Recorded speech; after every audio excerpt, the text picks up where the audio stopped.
Your page 2, right? Yeah. 1 second, go.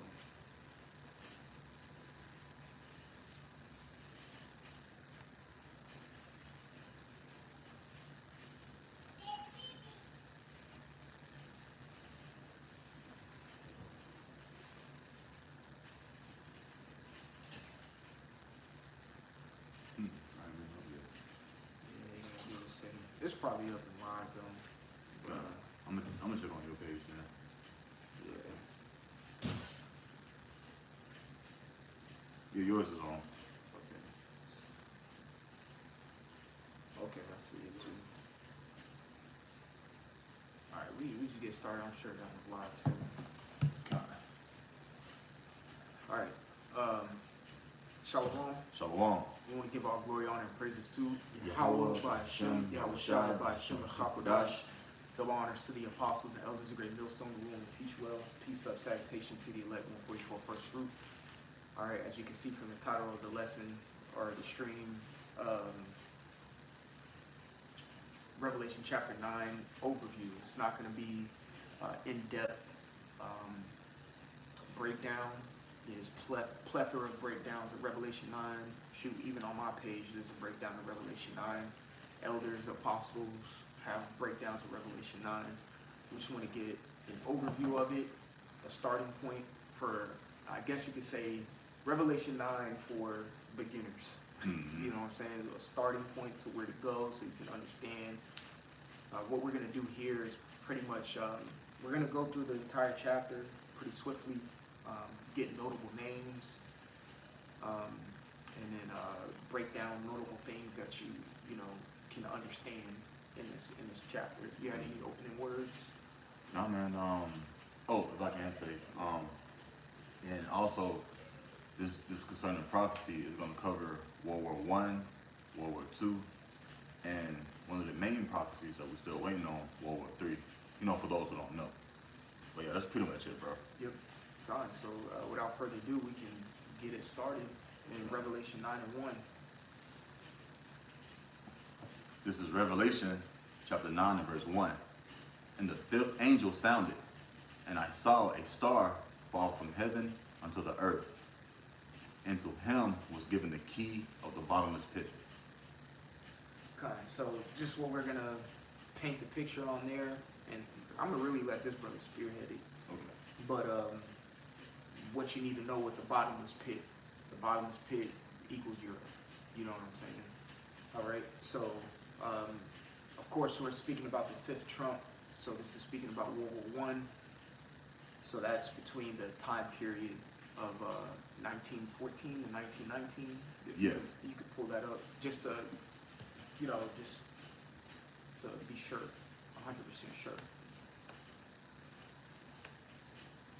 All right, because it's going to clear it up too later in the chapter when it speaks about the 5 months. Yeah, that's correct. All right, yeah, we can show that on screen, matter of fact. Yep.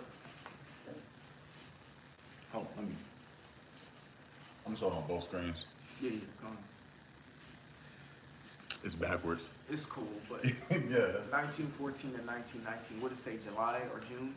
Yeah, July 28th, 1914 through, it says 1918, but according to prophecy, we already know It's 1919. 1919. Yeah. Matter of fact, pull up the Treaty of Versailles, Kinda. which is spoken about in the same chapter as well, which we'll get to.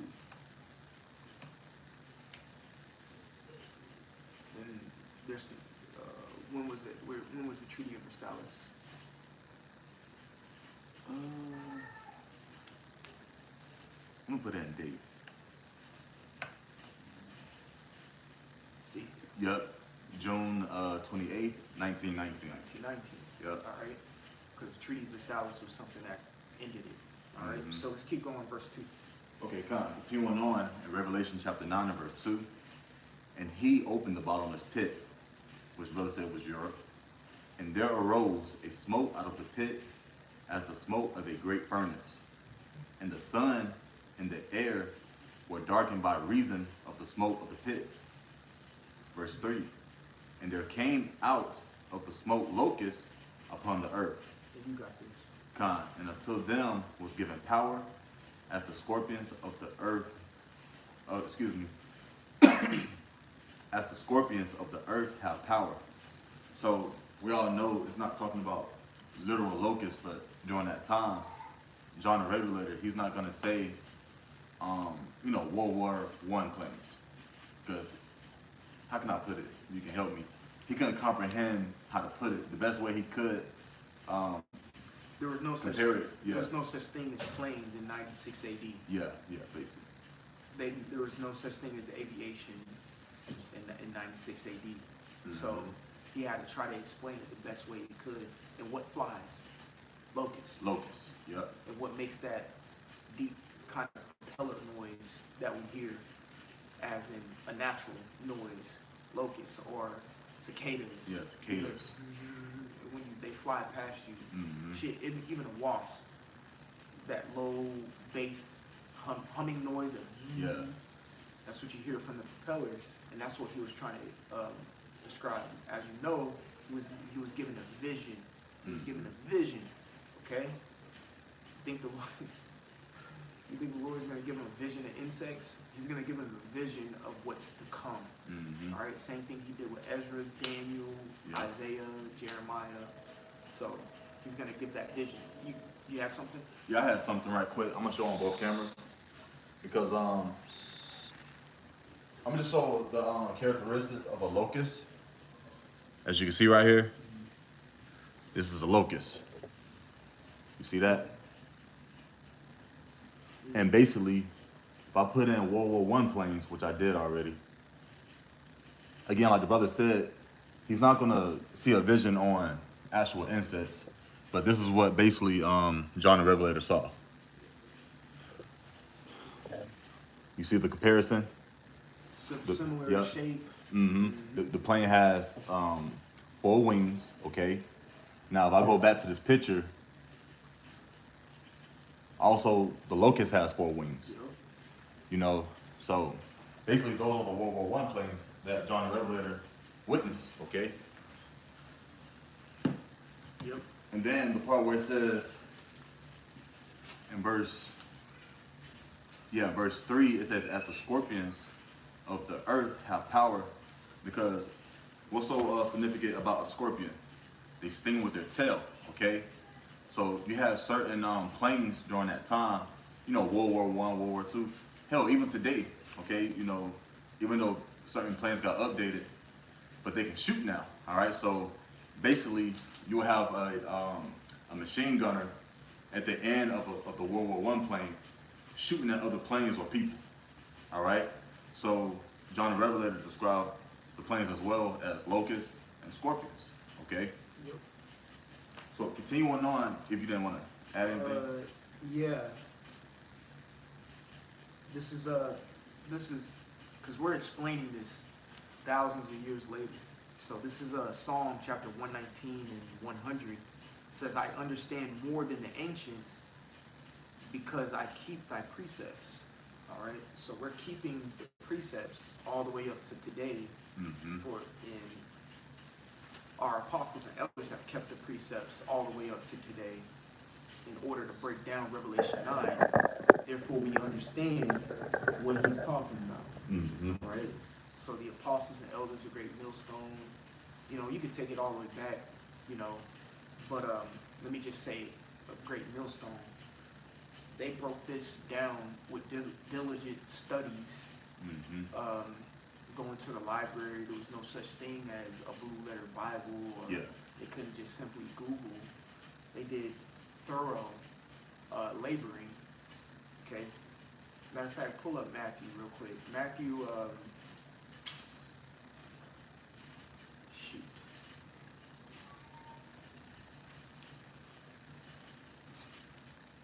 Matthew, I think 11. What you trying to get? Let me see. I think it's Matthew 11 was talking about his yoke. Con. Yeah, Matthew 11 and 28. That's what I want. Just Matthew 11 and 28. That's the script. Con. This is Matthew chapter 11 and verse 28. Mm-hmm. And this is in red, so this is Yahushua speaking. Mm-hmm. It says, come unto me, all ye that labor and are heavy laden, Yep. and I will give you rest. Right. So the apostles and the elders of Great Millstone have labored and are heavy laden to come up with this, to reveal this revelation to men like me and Zechariah, to give an overview for you. So you have to pay homage. You know what I'm saying? All right? Because these are, Revelation 9 is a dark saying. And get Proverbs, the first chapter, real quick. Proverbs like one in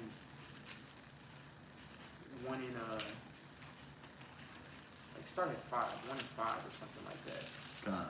This is the book of Proverbs, chapter 1, starting around excuse me, starting around verse 5.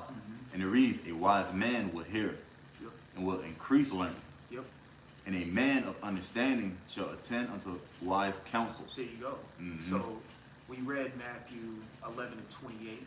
Those that labor and are laden, okay?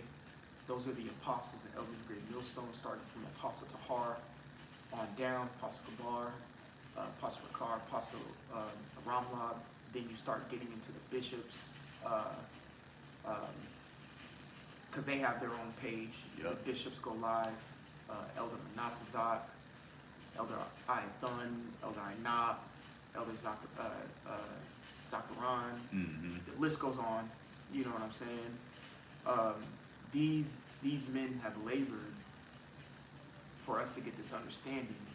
And when it talks about what it just read in Proverbs 1 and 5, a wise man will listen and attain to wise counsel. Those are the wise men you attain to. All right, keep going. Continuing on in Proverbs, verse 6, 1 and 6, and it says, to understanding a proverb in their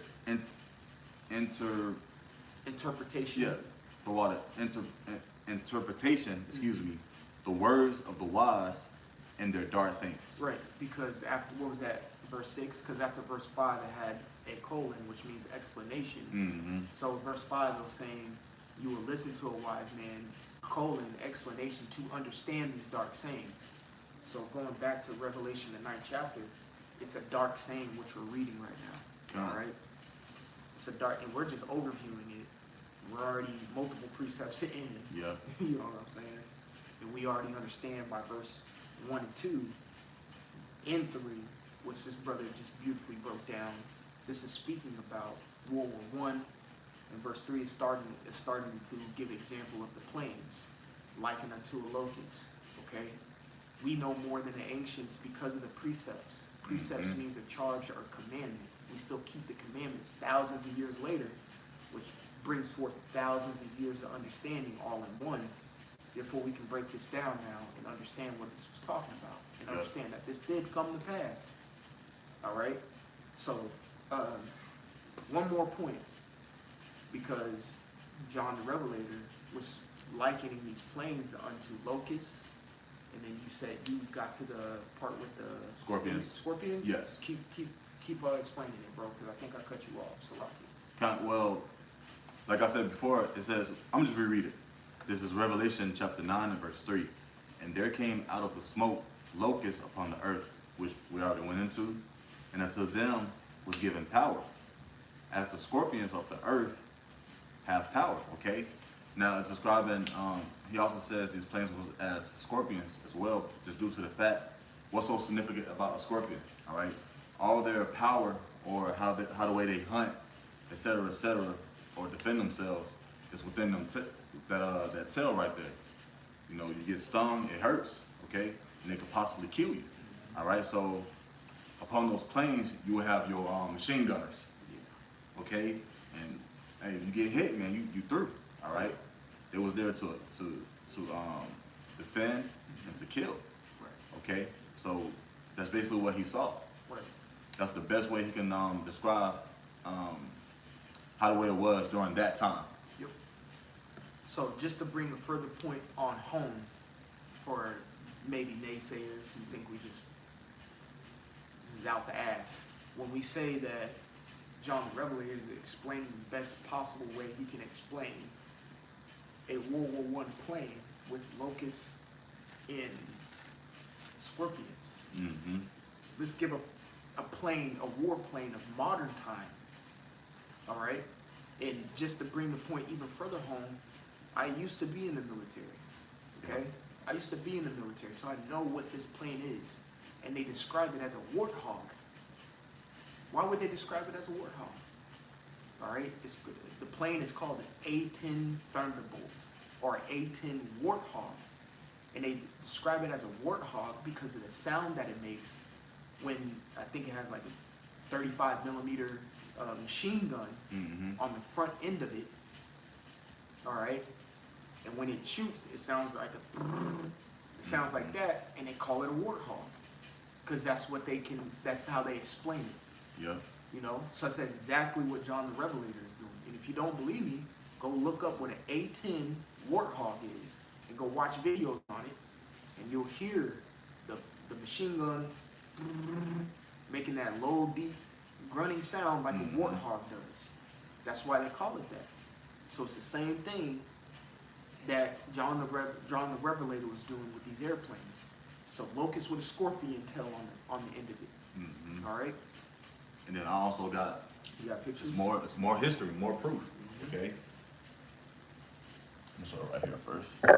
You see? These are the planes right here. Hold on, let me. Can't really.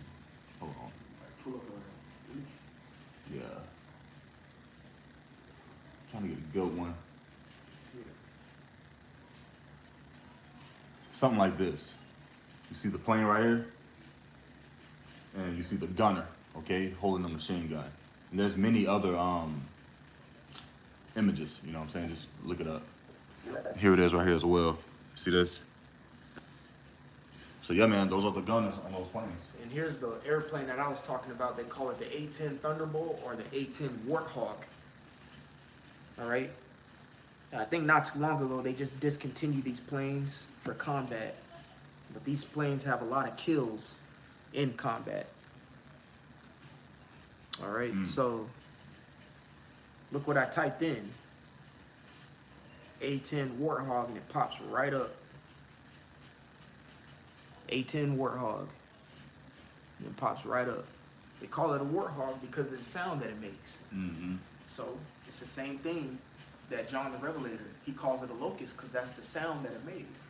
You hear them propellers, you know? So let's keep going. Kind of going back to Revelation chapter 9 and verse 4. And it was commanded them that they should not hurt the grass of the earth, neither any green thing, neither any tree, but only those men which have not the seal of the Most High in their foreheads. So get Ezra 9 and 4. God. Because there's two different marks that are, so like Ezekiel 9 and 4. So like, yeah. There's two different marks that the Bible speaks of. You got the mark that's spoken about in Revelation 13 and Revelation 14, and then you got the mark that's speaking about In Revelation 13. Ezekiel. No. Okay. Yep. This is Ezekiel 9 and verse 4. And it reads, And the Lord said unto them, Go through the midst of the city, through the midst of Jerusalem, and set a mark upon the foreheads of the men that sign and that cry for all the abominations that be done in the midst thereof. Yep. That sign, that cry, it says set a mark on their foreheads. Mm-hmm. And that Hebrew word for mark Yep. is thawa. Okay? Alright, that's that Hebrew word there. And then you got the other mark that's spoken about in Revelation 13 and Revelation 14. Okay? Two different. Alright? So reread verse 4 in Revelation 9. Kind of reading verse 4 in Revelation 9. And it We're reads, just going quick over this. So go ahead, bro. God, and it reads, And it was commanded them that they should not hurt the grass of the earth, neither any green thing, neither any tree, but only those men which have not the seal of the Most High in their foreheads. That's right. Which have not the seal. Alright? So the ones who did have the seal were the ones, you know, it was probably predestined predestinated gate, all right, Mhm. that were just so happened to fight in the war and ended up surviving. You know what I'm saying? Which, real talk, some of them are probably our great grandparents Yeah, yeah. that were in that, or us. Mhm. Some of us actually fighting in World War I that the Lord kept. All right. Yeah. Everybody else who didn't have that mark or who were not predestined got slaughtered. All right. Straight up. So let's keep going. Come. Revelation chapter 9 verse 5. And to them it was given that they should not kill them, Yep. but that they should be tormented 5 months. And their torment was as the torment of a scorpion when he striketh a man. Right. So you can explain that. Yeah, so the part, I'm just reread it. Yep, And yep. to them it was given that they should not kill them, but that they should be tormented 5 months. Now, the 5 months, represents 5 years. Yep. Okay? And then actually, hold on. Let me do some research right quick, because you have individuals who actually survive, but it's going to get into the torment part, the gruesome part of it. All right, and then it says what? And their torment was as the torment of a scorpion when he striketh a man. Again, the scorpion, or the tail of the scorpion, represents the gunners. So those gunners was hitting people. You had individuals who got struck by those bullets and end up, missing a leg, all right, or half of their, face blown off, okay, or their arm or whatnot, all right. So I'm gonna pull up images right quick on some individuals. And matter of fact, I remember in elementary school, we had an individual who fought in World War I. Now, he was old. I don't know if he's, still here, but he was showing us certain things, bullets, certain medals he achieved in the war and stuff like that. So this is real news, man. This is real history, So World War I, let me see. You do World War I injuries. Yeah, injuries. Injury photos. Just pull that one up. This one right here? Yeah, I'm looking at it. Yeah, that's fine. Yeah. Well, nah, that's not even. I want a real one. I don't know why they got the little eyeball. Yeah, they got them That's off. sensitive. Whatever. I don't even got that on my computer, my laptop. Just click on view image. View image. God damn. But anyway, we're gonna bring out some photos of these individuals. You see this? Look at his face right here. Yeah, individuals who Can you see it real quick? lost their eyesight. Zoom in for him. Okay. You can tell they just half-ass put his nose back on. Yeah. There you go. But obviously this man's face got blown off. Like, piece of his face. You see it's all deformed. Okay? You had individuals. Hold on, let me show it here. Forgot about this. You see this? Now, I'm gonna just bring out one more image. Now look at this guy. Let me zoom in. You see this guy right here? Face completely gone. And that's torment, man. Imagine going through this. You see this? His face is literally gone. Still alive. Still alive. That's why I said they should be tormented. Mm-hmm. All right.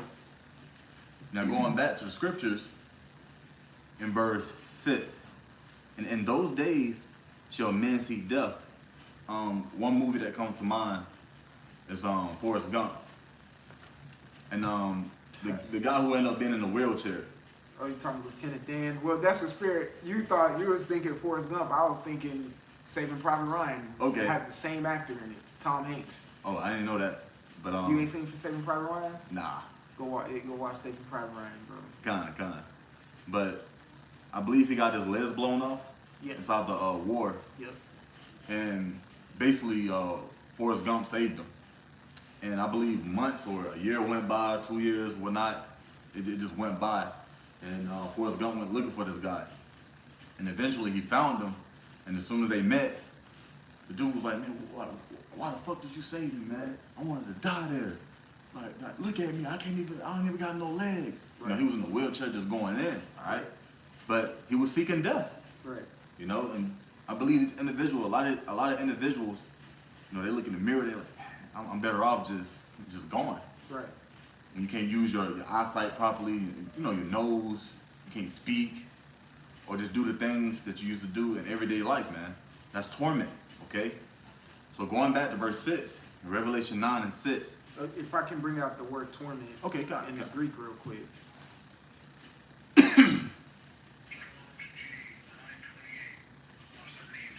Basanizo. It means, I'm just going to go straight to the point. It says to question by applying torture. All right. It's a spirit. I was down with the Miami brothers and we were going into, matter of fact, get Revelation 14.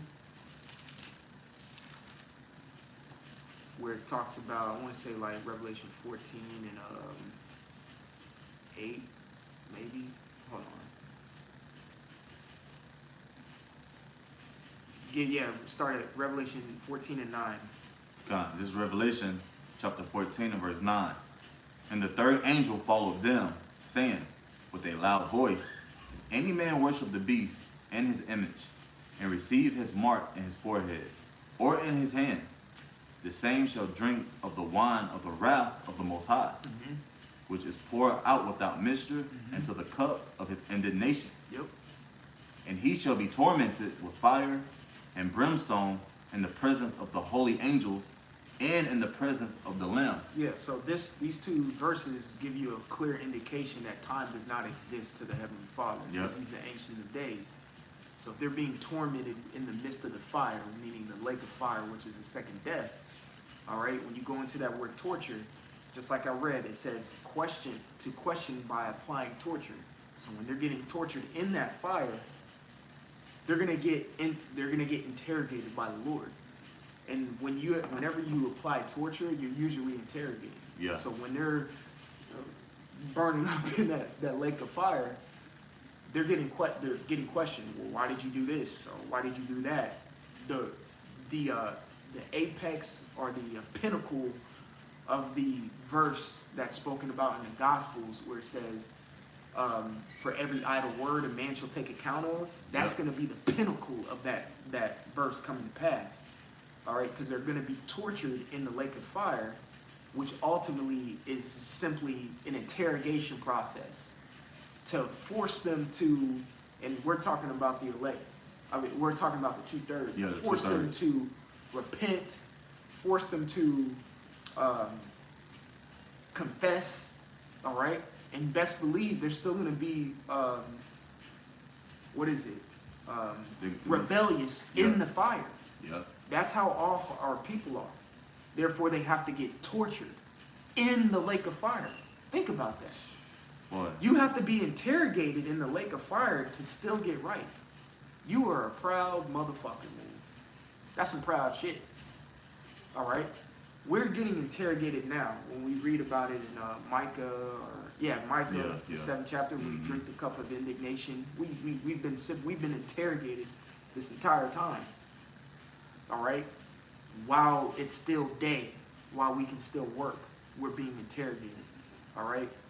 Sometimes being in the truth, you do go through a form of torture. Okay? Because you have to get yourself right. All these other people are going to have to get right and be interrogated when they eat a missile. Okay? So think about that. So let's go back to Revelation, the 9th chapter, so we understand what torment is. All right? It's just not, torture. No, there's questions that apply to this. There's interrogation that applies to torture. Okay? That if you look into the FBI tactics, they have tactics to get certain information out of people, and it comes by torture or tormenting them. Yep. Okay? Why, Yeah. Simple. Go ahead. Going back to Revelation 9 and verse 6, and in those days shall men seek death, and shall not find it. Yes. Man shall seek death and not find. Hey, the water. I think that's Priest to Zion. You want me to Yeah. If you on my page or the Zion? this your page. Spirit of prophecy. Yeah, read that. He just pulled it up. Shalom, Yahweh Shem, Shalom, Rakakodash, Barakathon to everyone on the page. Shalom. This is Micah 7 and 9. And it reads, I will bear the indignation of the Lord, because I have sinned against him, until he plead my cause and execute judgment for me. He will bring me forth to the light. Yep, he will bring me forth to the light. So through the torments that we go through on a day-to-day basis, and it's gonna ramp up. It's gonna ramp up. Yep. You know what I'm saying? That's why you have to be rooted, okay? Because Yahweh Shai spoke about being rooted within yourself, okay? Because of if you're not, then offenses come by the word, okay? So pretty much what that means is, I'm loosely paraphrasing what Yahweh Shai said. Pretty much what that means is, you've been told these things are going to happen, and when they start happening, you weren't rooted, so y'all get choked up. Now you're getting offended by the word, but you were told though. You were told this was going to happen. So the Lord has us going through Micah 7 and 9, the water priest, going through Micah 7 and 9, so we don't get choked up when these things that we read about start happening personally to us. You see what I'm saying? All right. I can finish it up too. Yeah. Finishing up Micah 7 and 9, it says, and I shall behold his righteousness. Yep, and I shall behold his righteousness, because we endured through it, and we already been drinking that cup of indignation that all these people got to drink without mixture. Lord been giving it us with chasers. Yeah. You know, a little bit of strawberry. We sipping on a very strong strawberry margarita. I'm not trying to paint the picture like it's a light and easy thing that we're going through, but they gonna have to take moonshine to the head, and it's not a shot. It's gonna have to be one of them big boy cups, and they gonna drink it like that, just like that. It reminds me of Sting of Death. Sting of Death. That's right. They gonna really feel it. They'll really feel that. Be very gruesome. Even the scripture talks about how they're gonna. Many people gonna have the gnashing of teeth. It's not a pleasant feeling, you know. That's right. We'll come back and get all you bros precepts too. But the water, let's keep going. Going back to Revelation chapter 9. Now we're at verse 7.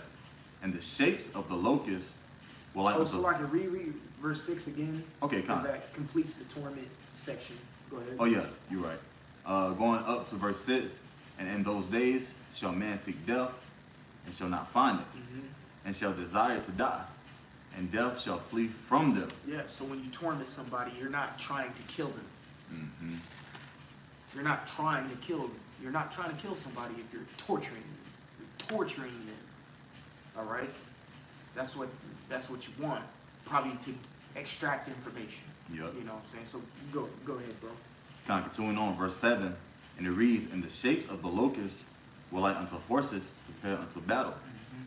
Because it's like anything you do, like before you go out to war, you have to prepare all your planes, make sure they're running right, etc., etc. You know, you just don't go out there because shit can get fucked up. You know, it says so that's what it means when it says horses prepared unto battle. It was a battle. It's war. Okay. And the horses represents power.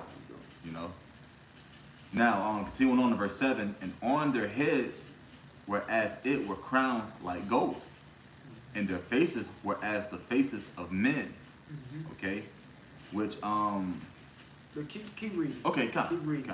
Read all the way to verse 9, and we'll go back. Okay, and they had hair as the hair of woman, and their teeth were as the teeth of lions. Okay, and they had breastplates as it were breastplates of iron, and the sound of their wings was as the sound of chariots of many horses running to battle.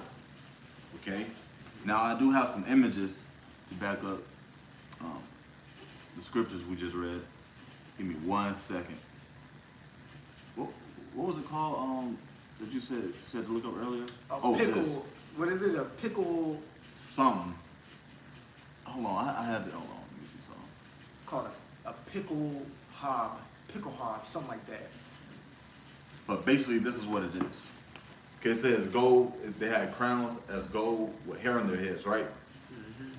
I'm gonna show up to this camera first. You see this? Especially this one right here. And I believe, which we're about to get into, an individual named Kaiser William Helm, he actually wore this. You see this? Okay. There it is. There it is. Y'all want the word? It's backwards, I think, but it's called Pickelhoff or whatever. Yeah, Pickelhoff. Yeah. Y'all want to pause it and look it up. Mm-hmm. All right, but he showed it right there. We're gonna get into Kaiser Wilhelm, and I'm gonna name some other notable names that you need to know about World War I. All right, because it's just not Kaiser Wilhelm. Okay, he was one of the main ones. Okay, and Yep. we'll get into him. Go ahead, bro. And I believe the brother actually mentioned this earlier, especially in verse 9 where it says, and they had breastplates as it were breastplates of iron, and the sound of their wings, remember the brother mentioned the wings, like a locust flying right past your ear, or a cicada, or wasp, you can hear that noise, okay? And it says what? And it says, sound of their wings was as the sound of chariots of many horses running to battle. So imagine, you're seeing a whole bunch of planes. There's movies on it. You have the guy with the, I don't know what it's called. He hold up the glow sticks. He tell him to go. Oh, right. Who directs it? Yeah. Yeah, and all the planes fly up. Imagine hearing a whole bunch of planes flying at the same time. It's gonna sound like a whole bunch of horses, And that's why John the Revelator described it as such. Now, continuing on in verse 10, it says, and they had tails like unto scorpions, and there were stings in their tails, and their power was to hurt men 5 months, which that's why we went into the 5 months, again, represents the 5 years. Okay, torment, to kill you, torment you. All right, to how can I put it? It's like a reminder. Like we them guys, we did this to you, and we can do it again. We can hurt you. Okay, that's what those gunners were set up to do. Those machine gunners. Okay. Now continuing on in verse 11, it says, and they had a king over them. Now, if I can just say read it. Okay. Verse 11 through, and we'll come back. Okay, kind of. And they had a king over them, which is the angel of the bottomless pit, whose name in the Hebrew tongue is Abaddon, if I'm pronouncing that right. But in the Greek tongue, have his name Apollyon. Now, going back up to verse 11 from the top, it says, and they had a king over them, which is the angel of the bottomless pit. All right, this is Kaiser William Helm II. All right, and this is the same individual that is being mentioned in verse 1. And I'm gonna, if you don't mind, go back to verse 1. This is Revelation 9 and verse 1. And the fifth angel sounded, and I saw a star fall from heaven unto the earth. All right, that's where it says that star, that's Kaiser William Helm. All right, and what was given unto him? It says what? And to him was given the key of the bottomless pit. All right, so imagine somebody gave you a key, and they point at the door like, here go a key, go to that door. That's the door of opportunity. Well, Kaiser William Helm, he obtained that key, and this is the will of the Heavenly Father, Yahweh Shem Yahushua. He obtained that key to go to war, and that's exactly what he did. Right. Okay. So now now you can do your research. Again, this is overview. Do your research on Kaiser Wilhelm. He was a German emperor during that time. You need to research on so give you just off a few names off the top. What started World War I? They claim it to be the killing of the Archduke Ferdinand and his wife in an assassination. It was like during a parade. So you need to look him up. Look up Kaiser Wilhelm. You need to look up Woodrow Wilson, who was the president of the United States during that time. What's some more? King George. I think the fifth of the United Kingdom. You need to look him up. Look up the emperor or the ruler of Australia during that time as well. Don't need to look up the emperor of Japan. He really didn't have any during that time. He didn't really have too much political power during that time because Japan's empire was just getting started. They really got big once World War II came to play. What's another few? Let's see. Albert the First. I think he was the head of. Matter of fact, look up Albert the First, World War I. I think he was the head of Belgium, if I'm not mistaken. You could look up these names. All right, if you need to, I'm going through it quick, so if you need to rewind it, you can go back. Let me see. Was that correct? Yep. So Albert the First, he was the king of the Belgians, who led the Belgian army during the World War I and guided his country post-war recovery. So he was another big name. All right. So I'm just shooting names out. It was a world war, so I would highly recommend you look up every country who was partaking in that world war the first time and study about it. All right. Another good movie to watch is Kingsman. Kingsman. One of the Kingsmen had all three of the top leaders in it. I'm not gonna say it on camera. Okay. But I think we watched that too. Yeah, it was like a prequel, the prequel one. It didn't have that one young guy in it. It was a prequel. Let me see if I can find it. All right. And if I can say too, when you do history on Kaiser William Helm, he moved like a snake. He was always like around in the background. It kind of reminds me of Vespasian. Yeah. Yep. So the Kingsman I'm talking about is Kingsman, the Secret Service. All right.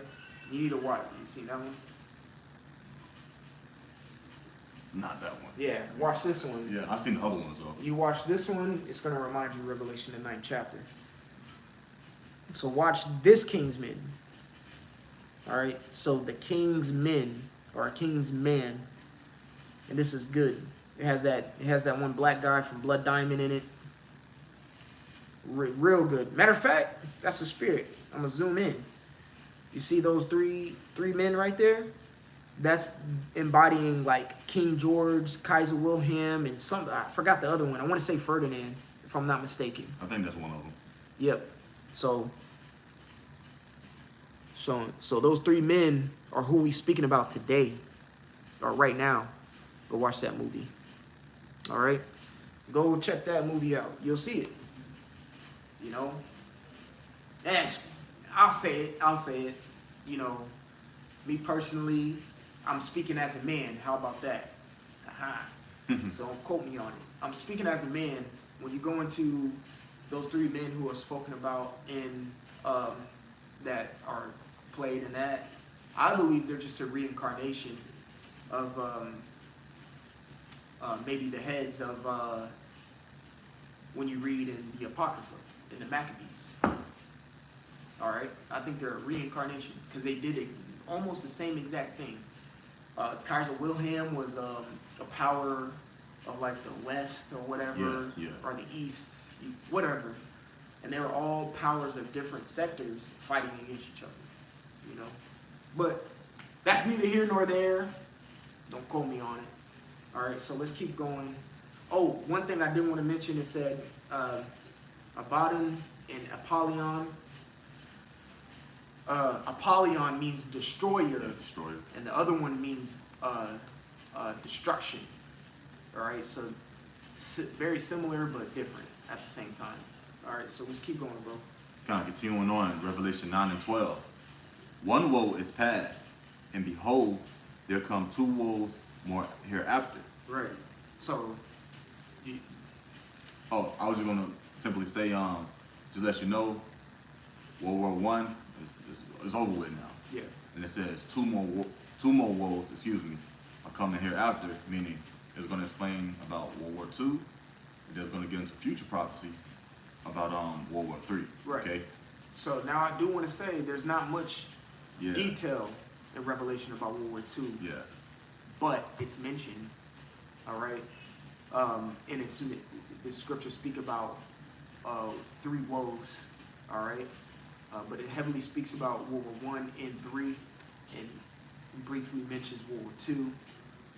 Now, also too, if y'all want to write this in your notes, if you're following along, all right? So if you want to pull up Treaty of Versailles again, and there's some information. So I did mention some heads of certain nations, and one of the nations that you gotta, of course, understand is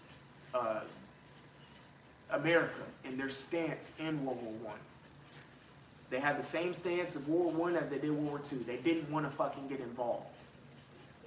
At the end of the day, they started, once they got involved, the war ended. All right? That goes to show you America is that whore that sits on top of the beast, man. You're telling me a woman sits on top of a... Salakia, is that... Yeah, I'll check it. Yeah, check that. A woman sits on top of a beast and controls a beast. You know what I'm saying? That she has a lot of influence and power, okay? Which America does, has a lot of influence and power around the world. Usually when they enter into wars, it concludes, all right? Because they go in and just start wrecking shop. Yeah, I think it. You know, it's probably Esau, to be honest with you, because we're going off of two streams. I know y'all are watching this one on my page, but we're going off of Zion. Says the time is still rolling. Yeah, it's just, oh man, it's just some weird shit. And we gonna keep going off of this page, man. All right. But the Treaty of Versailles, America rejected that treaty twice. They rejected that treaty twice. Go look it up. All right. And the Senate, or you can say Congress or whatever, kept bypassing President Wilson. All right. And they rejected that treaty twice, 2 times. All right. But pretty much that treaty ended the war. So you can read that little paragraph on it. Okay, Khan, this is some quick information on the Treaty of Versailles, if I'm pronouncing that right. Right. It says was signed on June 28, 1919, excuse me, in the palace of Versailles, France. The treaty ended World War I by formally ending the state of war between Germany and most of the Allied powers. The treaty was the result of 6 months of Allied negotiations at the Paris Peace Conference, and Germany was not allowed to participate in the negotiations before signing. Hey man, it's still running. Oh, it is? Let me see. But it's just audio. But it's cool, bro. It's all good. Oh yeah, the spirit. It's all good. It's the spirit. I think Esau just trying to cut that particular one off. I'm not sure. But yeah, so that gives you information on the Treaty of Versailles. Let's keep reading. The last part, we're gonna breeze through it. That's pretty much World War III and the missiles, man. Now continuing on in verse 13, Revelation 9 and 13, and it says, angel sounded, and I heard a voice from the 4 horns of the golden altar, which is before the Most High, saying to the 6th angel, which had the trumpet, loose the 4 angels, which were bound in the great river Euphrates. If I can say right quick, that's prophecy. Because even if you do a simple research, there's a lot of studies saying that the river Euphrates is actually drying up. We'll get that. Okay. That's Revelation 16. Oh, I was thinking about the article. It's like, let's get what the Lord said about it. come on, give me one sec. Blood. It's probably like verse 12 or something. Yeah. Yeah, verse 12. It's Revelation 16 and verse 12. And the 6th angel poured out his veil upon the great river Euphrates, and the water thereof was dried up, that the way of the kings of the east might be prepared. Yep, and that's the spirit, because we're going into verse 30. Where are we in? Verse 15 right now? Or 14? Yeah, 15. This is speaking about the 6th trump. All right, and that was the 6th angel who was going to do that to the river Euphrates. So the kings of the east, Russia, China, all of that, Japan, Taiwan, all of them could come to the Middle East to fulfill Joel, the 3rd chapter. All right. It's nothing new. Just like where it says verse 7, where it says in the shapes of the locust, were like unto horses prepared unto battle. It's happening all over again. That's right. You see, Russia, they flexing their the military. China's flexing their military. Hey, they're being prepared for what? World War III. You know. Continuing on in verse 15, Revelation 9 and 15, and the four angels were loose, which were prepared for an hour, and a day, and a month, and a year, for to slay the third part of men. Yep, which is the wicked. Yep. You know, the third part of man is the wicked. Okay?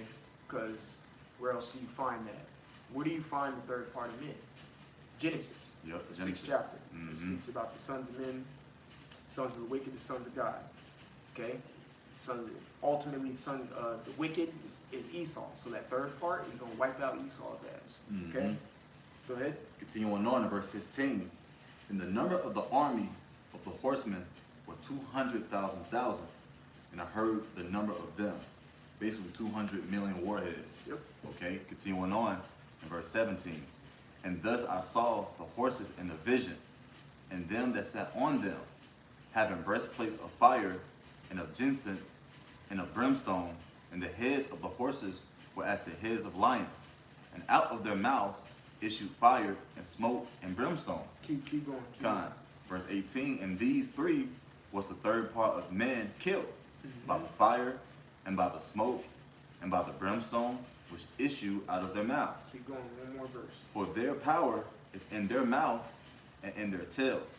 For their tails were like unto serpents and had heads, and with them they do hurt. So now you can explain verse 17 through 19. Kind. So basically, it's Synopsis. given characteristics of what these warheads look like, or the missiles, I should say. All right. It talks about the breastplate, which is basically the middle part of the missile.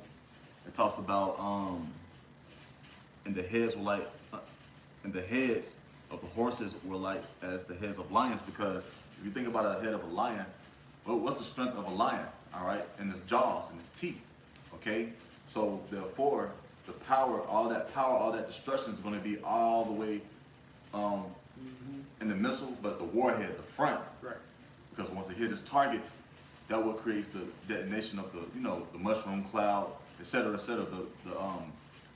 the wind, the destroying wind or whatnot. Okay, and then it says, and out of their mouths issue fire and smoke and brimstone. Okay, and then it also talks about the silos, because that's where the missiles are actually going to come out of, with a flip of a switch or a press of a button. Okay, so that's pretty much a quick, rundown on what it looks like. Yeah, kind of verse 20.